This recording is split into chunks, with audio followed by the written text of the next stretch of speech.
Welcome back to the channel, Ed Paget here. Now this video is part 2 of the two-part series on tennis elbow.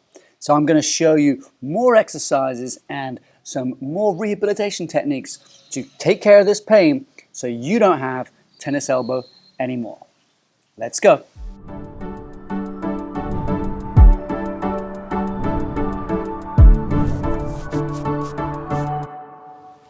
In the last video on tennis elbow, we looked at how to mobilize the wrist, the shoulder, and the upper back.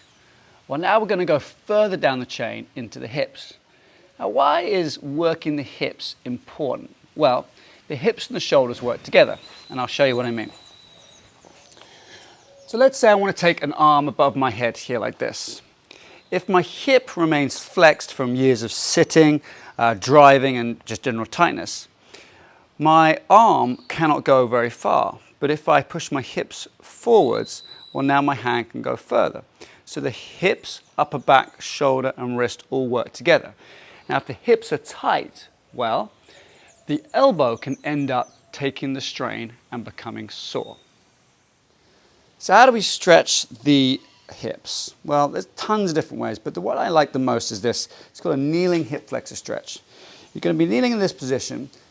Tuck your pelvis just a little bit so that the glutes become engaged, and then you're going to move your hips forwards and backwards. So it's dynamic. It's not a static stretch. It's dynamic movement. Now my back foot, if it's pointing inwards slightly, will emphasize more of the groin, the adductor muscles. And if it's pointing straight, more the hip flexors, specifically the rectus femoris on the front here. But if you point it outwards just a little bit, well, that targets the psoas and the iliacus a little bit more. So I want you to do 10 movements with the foot pointing outwards, 10 movements with the foot pointing straight, 10 movements with the foot pointing inwards, okay? So from behind, this is what it looks like. We're going to be 10 movements with the foot outwards like this, 10 movements with the foot inwards, straight, and then 10 movements with the foot inwards.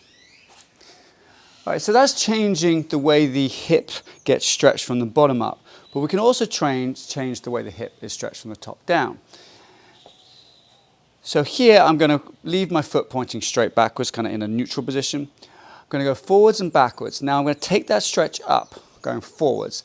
Then I'm going to move my hips left and right. So now I have a different stimulus to the front part of the hip. So 10 or 15 of these. And then lastly, I'm actually going to rotate my hips.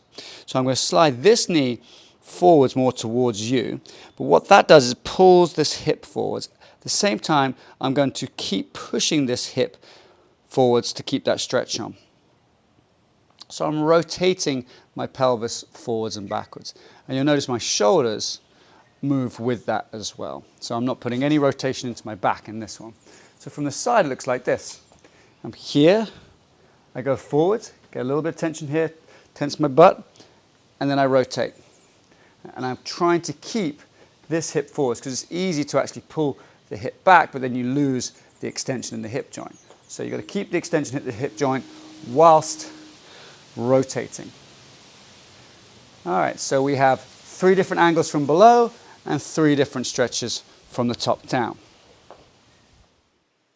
All right, next we're going to touch in on form, exercise form. So a common way people get the lateral epicondylitis tennis elbow is by doing a lateral raise.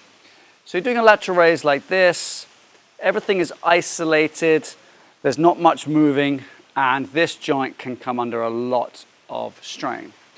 But if you were simply to shift your weight a little bit and push up and start using your hips, back, and a few other things in the body like the feet and the ankles as well, you actually get more of the kinematic chain utilized, strengthen more muscles, strengthen more joints, and take pressure off here.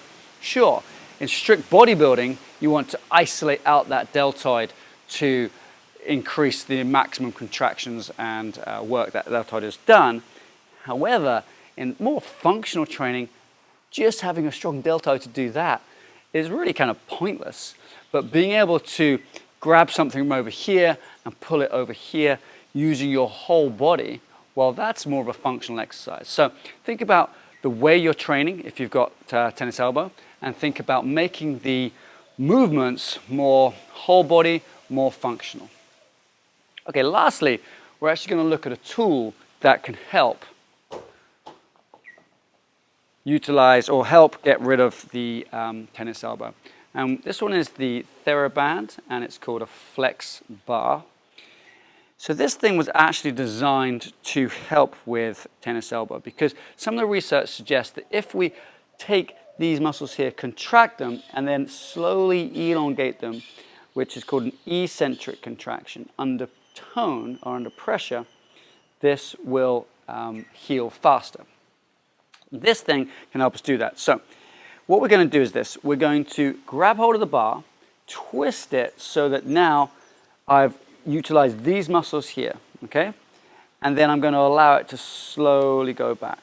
So I'm holding with my left hand, just holding it still, grabbing over the top with my right hand, which is in this case the hand that's going to have the tennis elbow. Go back as far as I can. So that's a concentric contraction. And then eccentrically, I'm going to let it go back.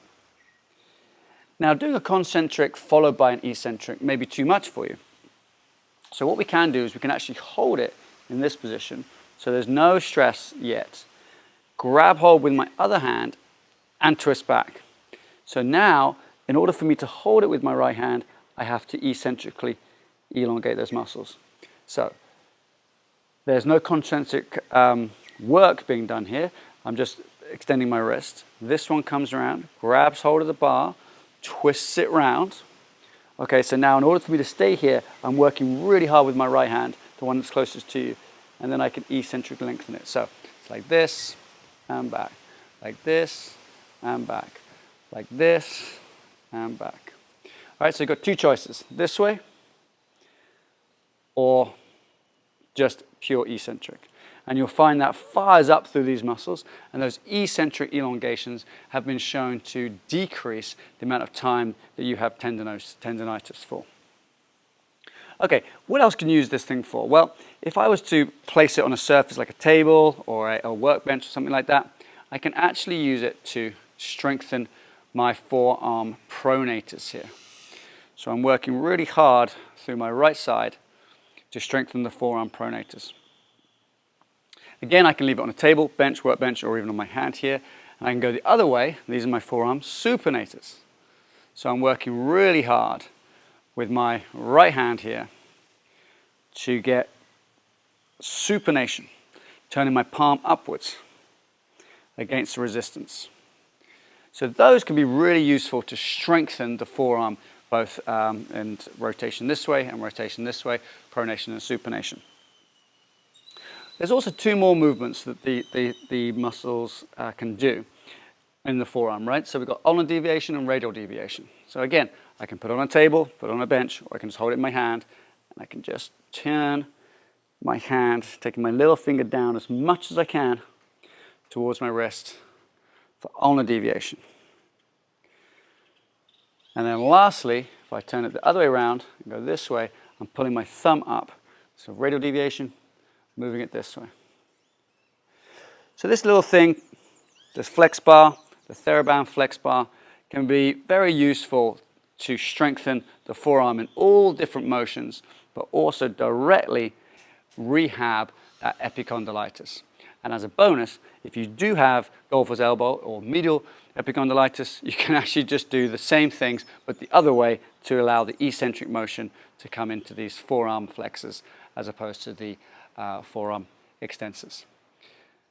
I'm going to wrap this video up now, and if you've enjoyed it, don't forget to like, comment, and subscribe.